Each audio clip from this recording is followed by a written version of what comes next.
On today's episode, I got to host Claus Jensen, the Chief Information and Technology Officer at the University of Texas Medical Center. We talk about what if the hospital building itself became part of the medical team?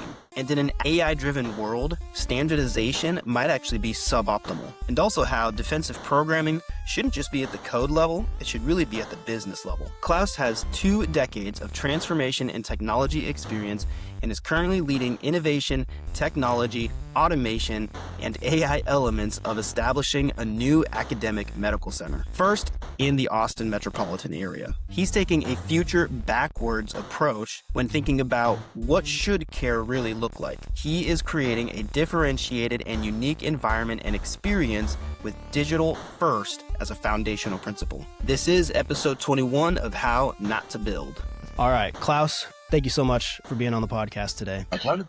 You're inviting me. Yeah. You know, another random thing, when you and I were emailing, again, I'm finally glad we were able to connect after, I think we're at the same conference back in like July. So it's been a little while, but I'm glad we finally got this on the calendar. And I love your little tagline in your email. You said, "This was sent at a time that works for me, respond at a time that works for you." I'm like, man, I want to steal that. That's so great. What made you put that in there? Well, I put it in because one of the things that dawns on you when you sort of get into the C-suite is you think that you might get less work because you got more people to delegate to, and that's not always how it works out.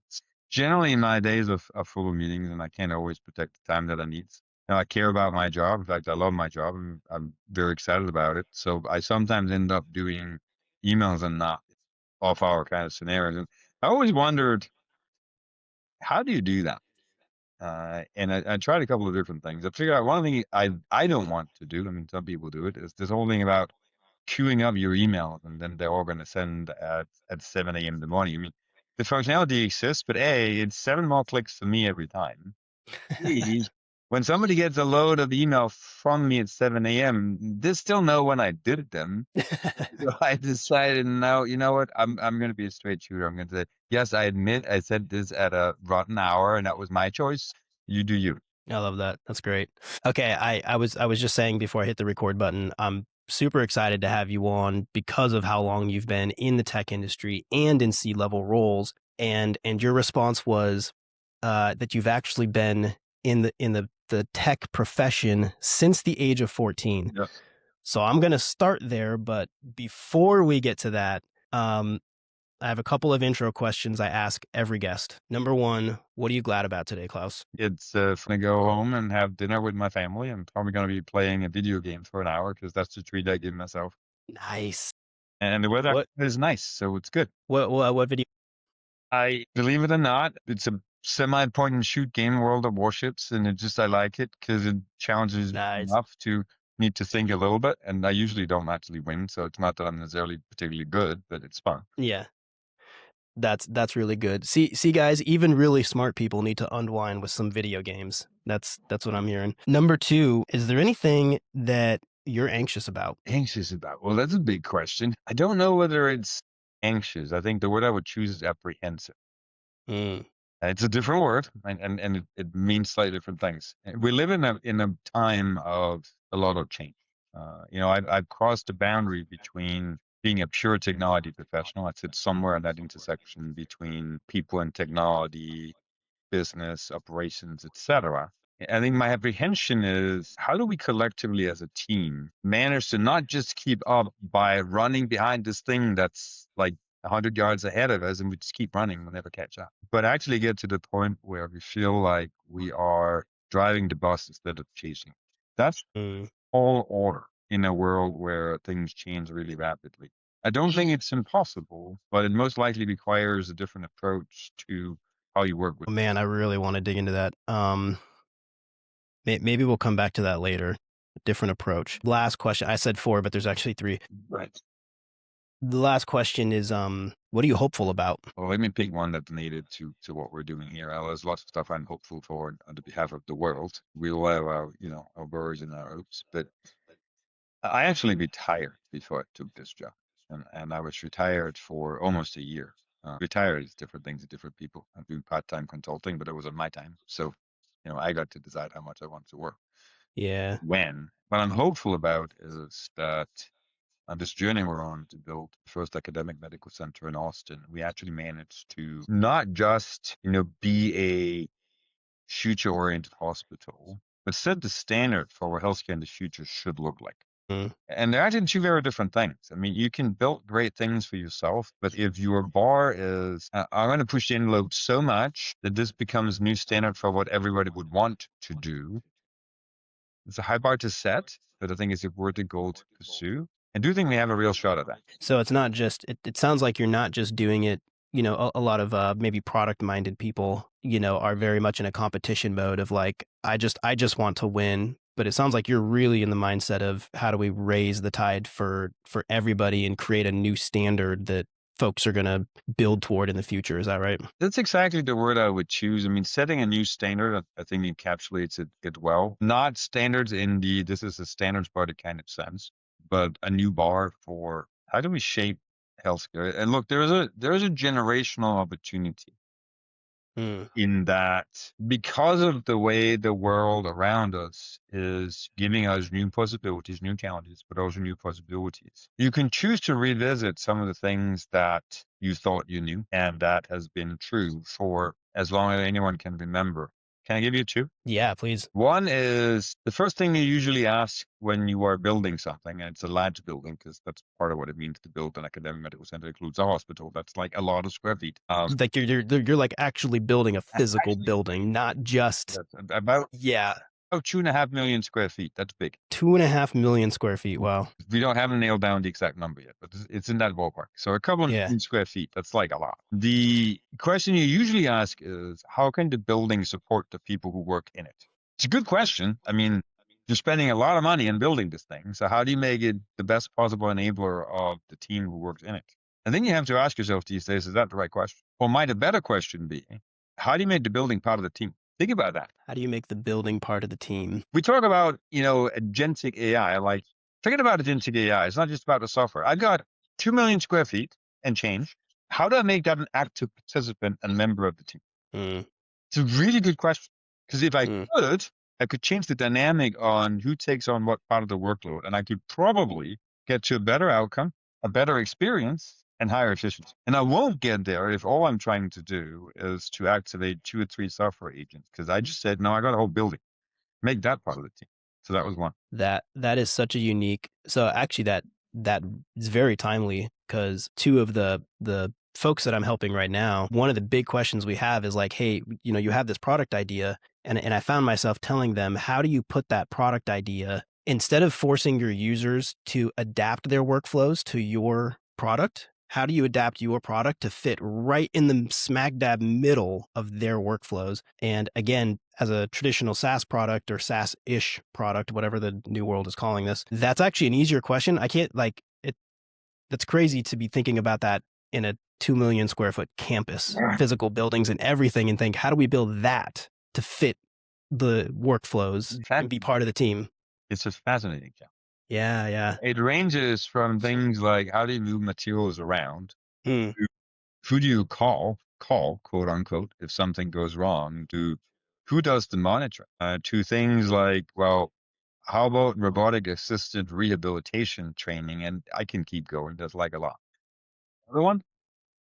Yeah, let's do the next one. Oh, and the next one is even more intricate than whatever word you want to change, you want to choose. So for the last 150 years, the way to get to better care, more insight, higher quality, better experience, more efficiency has been the standard of care, standardization. Very aligned with Okay. the whole notion of industrialization doing the same things for a ton of the things that we just take for granted, right, in the world around us. But in a world where the environment is truly intelligent, where the building is an active actor, not just a passive container.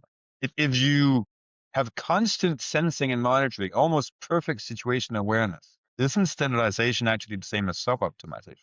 And shouldn't you instead embrace variability?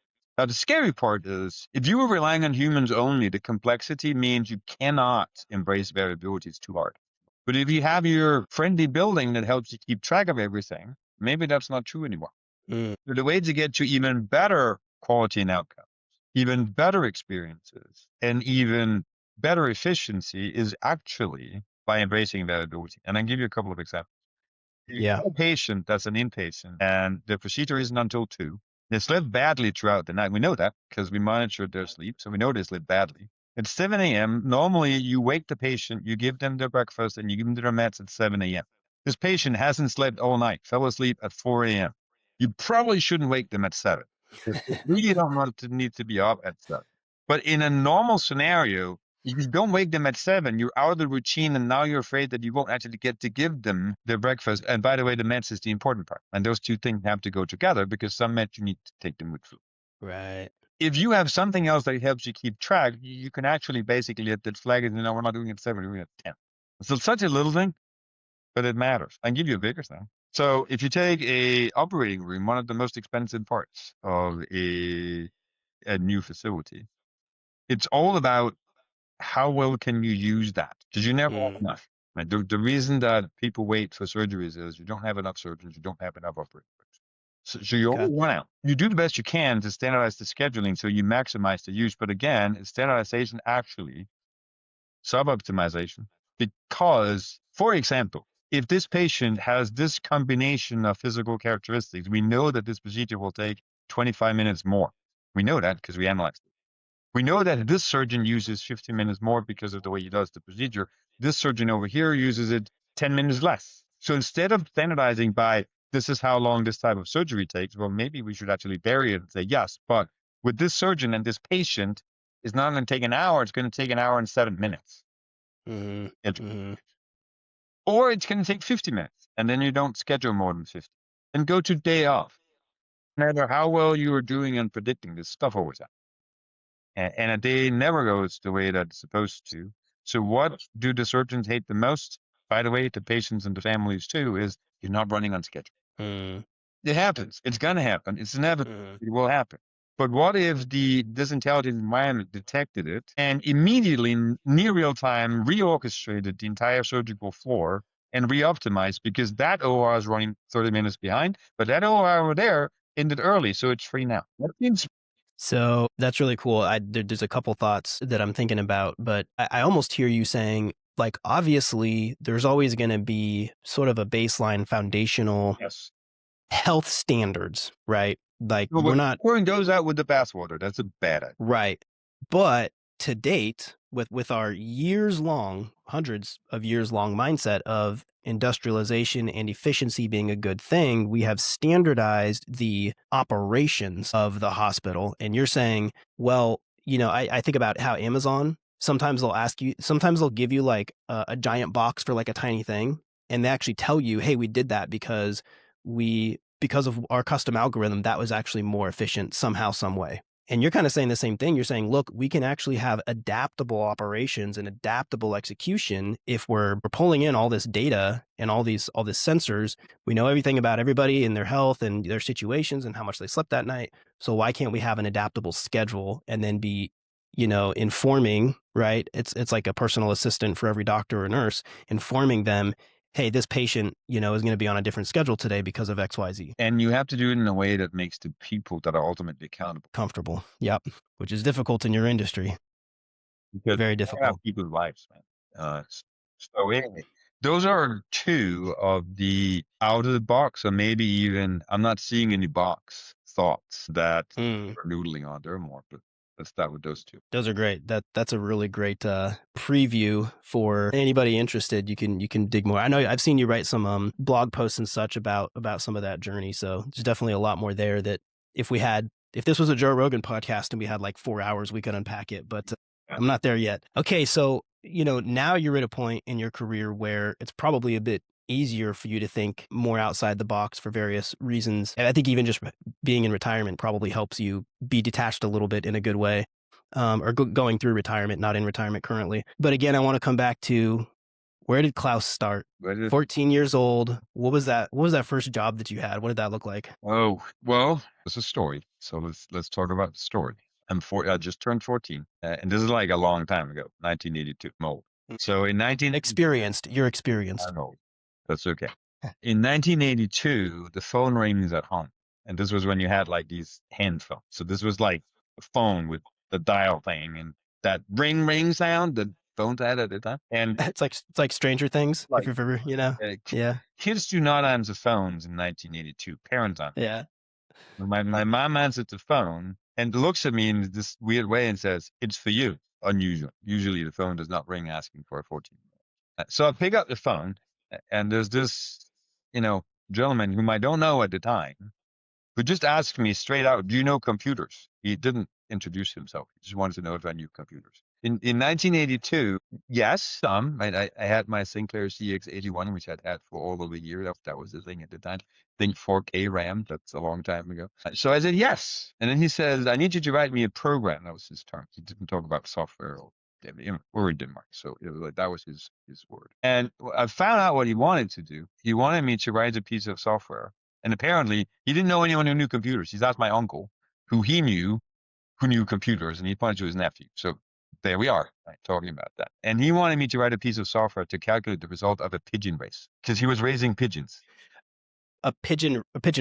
Yeah, pigeon race. I mean, like home pigeons, and you drive them somewhere, you let them loose, and then you calculate how quickly they flew home to the roost. So they Oh, wow. And since he owned a transportation company, he was the one who had the truck who would drive all these cages with the male pigeon to somewhere, let them loose, and they would fly home to their female mate. And then someone had to do the geospatial calculation to figure out how fast that pigeon flew. And he was apparently the one doing that. He was very tired of it. So he heard about computers. So he wanted to not do the geospatial calculation. Could I do that for him? So I wrote a piece of software to calculate the result of a pigeon race and figure out who won. And then I cornered the pigeon raising market in Denmark. I sold it to all 4 pigeon raising clubs. Did you really? I did. And I got $100 per copy of the software. I mean, for a 14-year-old in 1982, that was money. Wow. That's awesome. How did you, as a 14-year-old, how did you have the business sense to think about, like, this is an opportunity to sell? He talked about these other pigeon raising clubs, and I probably didn't price it right because if you look at the number of hours, $100 was like absurd. He was paying something. I think he was paying me like $5 or $10 an hour. It was like nothing, but I was 14, and writing software was kind of fun. So getting paid for it was a win-win. Would you like the next part of that story? Absolutely. Okay, so he figured I could code. At least it looked like I could code. Yeah. And the next thing he wanted me to do is to write software for his business. Okay. Did I mention he had this little transportation company with about 200 trucks? It's not little. 200 trucks is a lot. That is not little, especially for that era. So I was thinking he wanted me to write something in Genesis. He wanted me to write the salary system for the truck drivers. Salary system in ERP. Well, I mean, were no ERP platforms at the time. This was 1983. I was 15. So ERP is not a word in the vocabulary. Right. Actually, well, how do you pay them? I don't know. Go talk to the ladies in the office. Went talk to the people in the office, and they tried to tell me how they actually did the salary every month. And I did a good job. I mean, very good job. I got it all coded, and it was great. The first paycheck. Yeah, not the second one. Nope. No. Whoops. Oops. And the second paycheck I was sitting in the office minding my own business, working on the next project he wanted me to work on. And I had 3 very large truck drivers, much larger than me. I was 15 and a little bit scrawny. Come into the office and say, "Where's that Claus dude?" I go, "Yes, sir." What can I do for you? Don't do that again. Sorry. You paying us wrong. Okay, apparently you should not pay the truck drivers wrong because this was under threat of bodily harm. So Man. if I did it again, I'd probably not enjoy the outcome. If I paid them too much, that would have been, I'm sure, okay. But I had not given them the extras that they were supposed to get, and they did not like that. So what can you learn from that? Make really, really sure you test well. Because if you don't, you could get beaten up. That is the next question that I ask sometimes that I wanted to ask you is, I mean, that is just a timeless piece of advice. Test really well. As you think about that scenario, that story, to where we are now, what has changed and what has not changed for technologists? Tools have changed. The classes of problems we can solve have changed. We solve fuzzy logic, not just straightforward transactions. And we can cope with a level of complexity that we couldn't imagine at the time. People take stuff for granted, like I've got never-ending memory. Well, at the time, it wasn't never-ending. You had to actually think about how you would manage it. So there's a whole lot of stuff that's changed. What hasn't is, if you're not really good at having a dialogue with your end users as to what the problem is and what a good solution might look like, you are inevitably going to get yourself involved. That did not change. I actually ended up teaching classes in that when I went to college much later, which is this whole system design aspect of what computer science. Can I ask you, let's take this tangent for a minute, because OpenClaw has taken the engineering world by storm a little bit, and you can build things now faster than ever before. And I have this current problem today that some of my engineers move faster than I can even speak the requirement into existence, right? And if anybody's played with AI at all, you know how this goes, right? You tell the AI, do this one thing, and it does 10 things. So part of what I'm learning is that the dialogue has always been important, but it almost seems, and I want your perspective on this, it almost seems like the dialogue now is more important than ever. And is there a risk that we build sort of too much too fast and get way ahead of ourselves before the dialogue is finished? There always was, Mm, but the time cycle that you have to catch it has dramatically shortened. mm, With that comes also that the negative effect in terms of not catching it up front is much lower. The only thing you can't recover from is if you let a bad idea loose in the real world. As long as it stays inside your own organization, you know what? The worst that happened is you wasted a couple of days of your time. So it comes back to making sure that you test, not just from a typical QA perspective, but does this thing actually do what I think it does? And will it work in the real world? Would you like a story about that too? yes. So much This is great. You're full of stories. This is awesome. much later. This was in the waning years of COVID, and AI was beginning to be a thing that you were talking about. One of the things you use AI for in healthcare is augmentation of how you read diagnostic images. So there was an institution, not mine, but some people I know, who wanted to build an predictive model that could basically take diagnostic images and give a pretty good opinion. It looks still human in the loop, but a pretty good opinion about, is there a disease state to detect here or not? So they took the best set of diagnostic images that they had. They trained a machine learning algorithm. It looked great in test. Everything was green. They deployed it in production, and then the film call started. From unhappy providers, the physicians, that said, what is this stupid thing that you deploy? It makes no sense. It's so dumb. I mean, everything it does is just wrong. I'm like, what happened? Well, what happened is you got to be careful with your assumptions. They'd given this machine learning algorithm all of the best images they had, which happened to all be from the same piece of equipment, the most modern equipment they had. Also, the place they took the sickest patients. So guess what? They thought they had trained the algorithm to detect disease. They had really trained the algorithm to detect, does this image come from that machine or not? And it did a great job of that. But you whether the patient had a disease state. Yeah. Oops. Man, what a common theme there. Because on the one hand, you're saying what has not changed is that dialogue with your end users, and testing is right along with that, right? It's test like real world. Are you interacting with the real world in a meaningful way with your users, with your test cases and everything, to make sure that your product is solving a real problem and not solving the wrong problem like you just described? And by the way, it also takes into account the variability of human behavior. I had a story about that too. Man, I've been thinking about that. Even just, I want to hear your story because speaking of requirements and the dialogue, it's more clear to me now than ever that even when I ask you a question, Klaus, there are emotions that come in that you might give one answer today and you might give a different answer tomorrow, right? Like the variability of humans. What story you got for us? Well, the variability of humans, we are roughly in 1996, and I've been working for a bank. I'm older. At that point in time, I'm 28. I'm in my first full-time job after I'm done with college. I've got my PhD. I got myself a job. World is great. I'm writing software.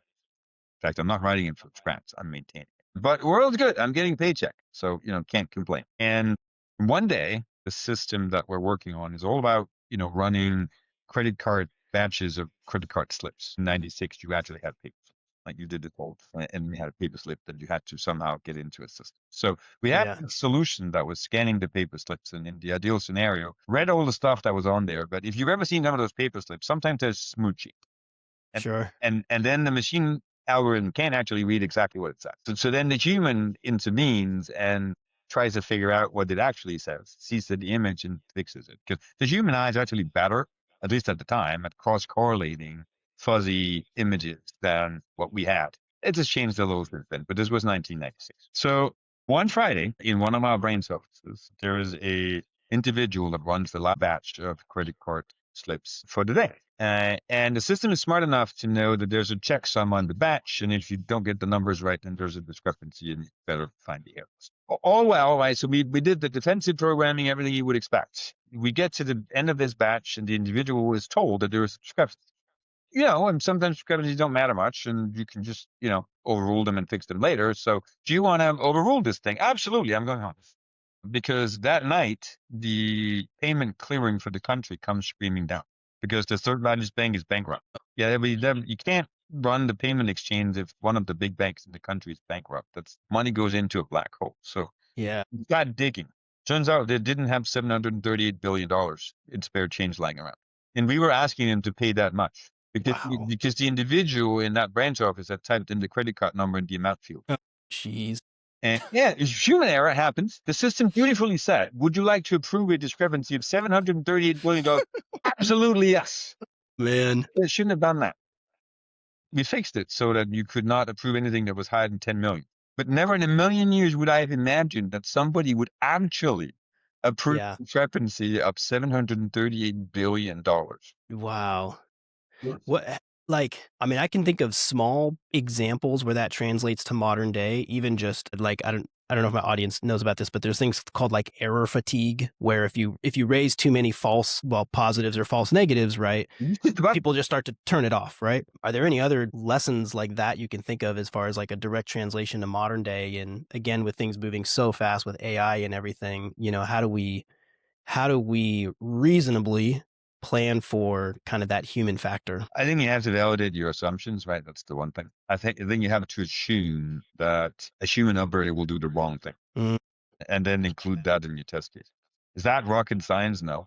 Is it particularly different? No. But I think the variability in speed, to your earlier point, with which people can make mistakes or not necessarily completely think through all the nasty examples of what might happen, it probably get exacerbated by the speed by which we're at. And I'll make a slightly philosophical note here, because I think that we're very much trained by our generation and our culture to think the best of other people, assume the best, everyone's good and trying to do the right thing.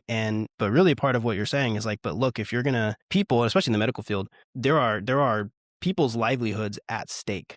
And of course the humans are trying to do the right thing, but you need to build your systems, your code, your buildings to think the opposite, assume they're going to do the wrong thing, not for malicious reasons, but because you need to catch the impact and protect from those mistakes that could be very serious. So believe in human nature. I don't know anyone who works in healthcare that is not at the bottom of their hearts a good person.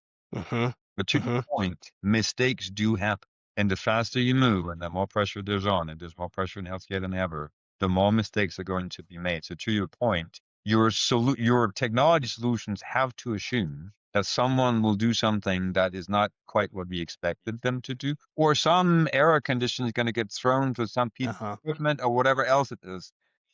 Look, we've talked about defensive programming forever, but defensive programming tends to be at the code level. I'm talking about at the business level. Exactly. What a great insight. I mean, even as I hear that, I'm like, yeah, I tend to think of defensive programming strictly at the code level, but no, like thinking about it at the product level, at the business level, definitely I can see the wisdom in that. And I can see how tough that is, I guess, was my point. Like I can see how that's countercultural perhaps, but really, if you care about the people you're serving, like you're going to do a good job of that. One thing that makes it hard, by the way, is it requires you to understand the business. You can't actually ask anyone, what are the strange things that might happen or that you might do? That's like a question. You're not going to get any particular good answer to that. You really aren't. And it's not because people don't want to, but how do they know what to tell you? Right? So if you don't really understand the business, you won't know what to imagine that might go wrong, and you certainly can't ask the right questions. Sometimes, a potential vendor partner, a startup that I might partner with, a new employee, even a current employee, could be a mentee, asks me, what do I need to do to earn your business, earn your trust, whatever term it is? And my first answer is always, take an interest in my business. Whether you're an employee take an interest in my business. If you're someone who has leadership aspirations, take an interest in the business. If you are a vendor partner that already has a product and you would like to sell it to me, take an interest in my business. If you show up and don't understand my business, you're wasting my time. If you show up and you say, hey, we've got these great ideas, take an interest in my business. It's not just about your thing. It's very much about my thing. Such good advice. I remember getting a similar piece of advice earlier in my career. Basically, somebody told me like, "Hey, you're here to make your boss look the best possible, right? Like your role is to make your boss look as good as possible." And that kind of blew my mind, right? But it's 100% right, and it's in line with what you're saying. And I just think anybody listening, like, take that to heart. It's such a good piece of advice. Then there's this point in your career where all of a sudden the world changes on you. Because until a certain point in your career, you get measured on what you do inside your box. But at some point in time, when you progress in your career, whether that's as a more senior individual contributor, whether it's a manager, and wherever you go, at some point, you have to choose whether you cross that line that says, now you're accountable not just for what you do, you're accountable for what the team or the department delivers. And all of a sudden, effort doesn't really count the same way anymore. The thing that matters is, what did you collectively deliver as a team? I think for a lot of people I have known, that is a very difficult transition, possibly the most difficult transition. Yeah, that's a good point. And that's one of the other questions I wanted to ask you kind of along those lines is, I mean, again, you've been in C-suite roles for many years, going as far back as I think 2000, you said. And, one of my questions is sort of how has that chief technical officer role and all its similar titles, changed? But one answer I already hear you saying is like, but also what's the same now? Like you said, like that team mindset, that it's not about your individual contribution anymore. It's about what you can do with the whole team. So looking at where we are today and just all the changes you've seen, yeah, what's the same maybe about that CTO role, but what's also maybe a little bit different that people need to be aware of? I think the social organizational, aspects of this are the things that have changed the least. I mean, these are complex jobs. You have the characteristics around people. What's changed the most is the boundary of the role. And we just talked about it. The really good CTOs these days, in my opinion, cross that line.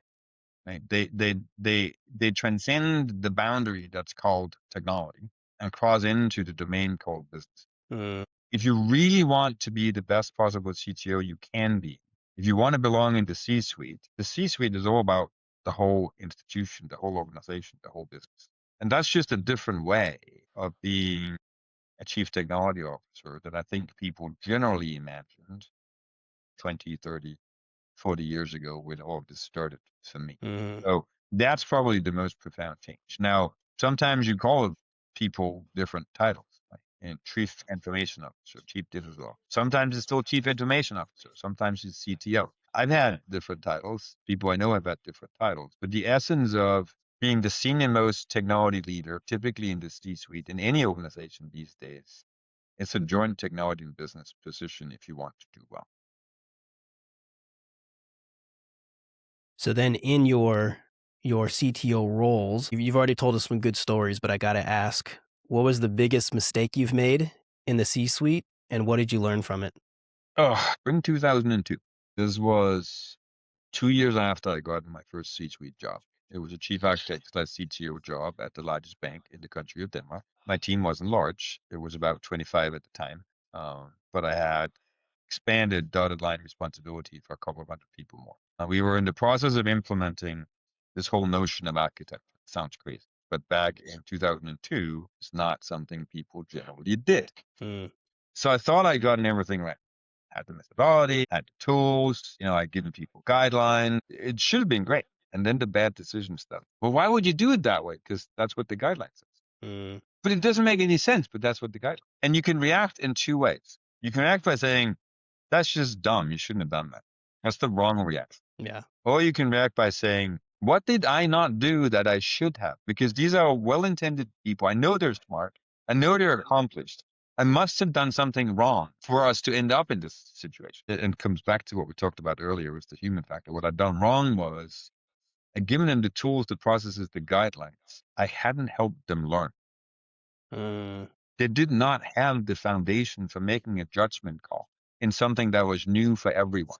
So they would make decisions that would lead to a not exactly never-ending recurring loop, but certainly way too nested logic, because that was what the methodology said.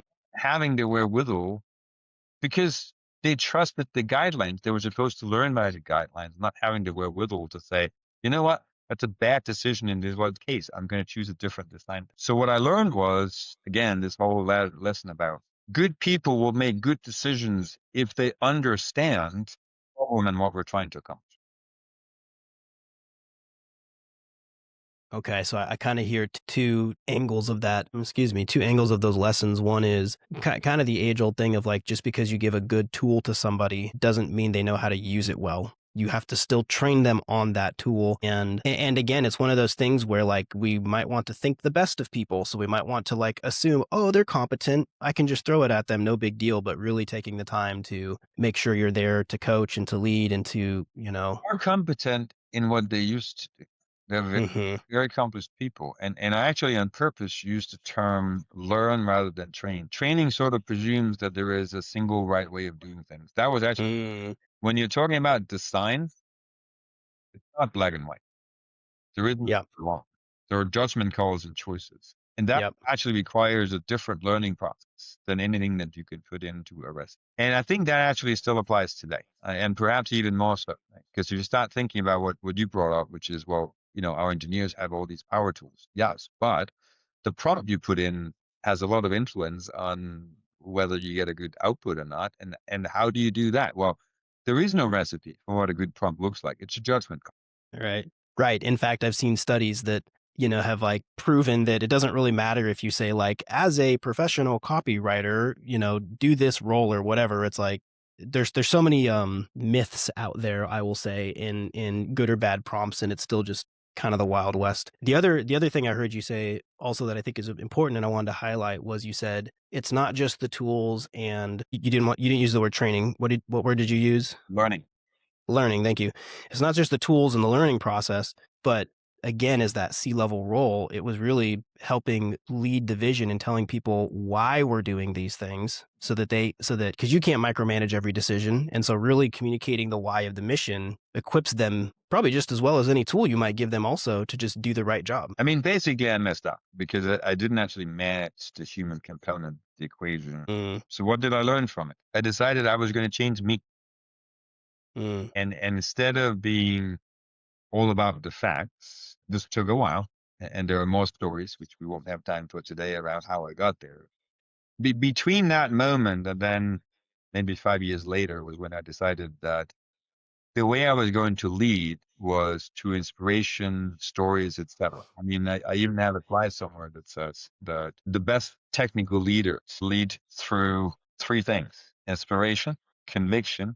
If you don't have the power of your convictions, people won't actually listen to you quite the same way, and technical mastery. And I think until before that first moment, and it took me a while to get there, before that first moment, I probably believed rather strongly that technical mastery was all I needed. Yeah. And it's not. That's great. And I think it's so, you can't change other people. You can always change yourself. Right. So, I mean, I think that's great that's the lesson that you took away from that. Man, we're almost out of time. I feel like we could be going for 2 hours. So I'm going to have to jump kind of toward the end of the agenda here, but you've already kind of given us a sketch. So you're currently the chief innovation and technical officer at UT Medical Center and Dell Medical School. Excuse me. You've kind of given us a sketch of what that looks like already, but I did want to ask maybe one more question about this, because we've seen, we just talked about prompt engineering, right? Prompt engineering came and went with a flash. Here's a new skill, a new tool set, courses, job descriptions, all this kind of stuff. In your mind, as you look forward to this massive project, and I mean, obviously you're thinking decades ahead, right? You have to, because of what the standards that you're trying to set.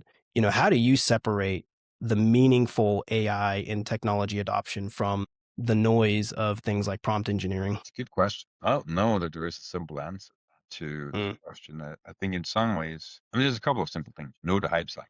I mean, know the fact that there is a hype cycle, and that's just the way it is. filter the decisions you make through the lens of where on the hype cycle do you think we are. That's one. The other tangible thing is use your network, not to decide for you. Use a diverse set of information sources. I read financial news. As a technology leader, why do I read financial news? Because money talks. In the same way that technology news talk, money news talk, right? About what actually matters to people out there. Use your judgment.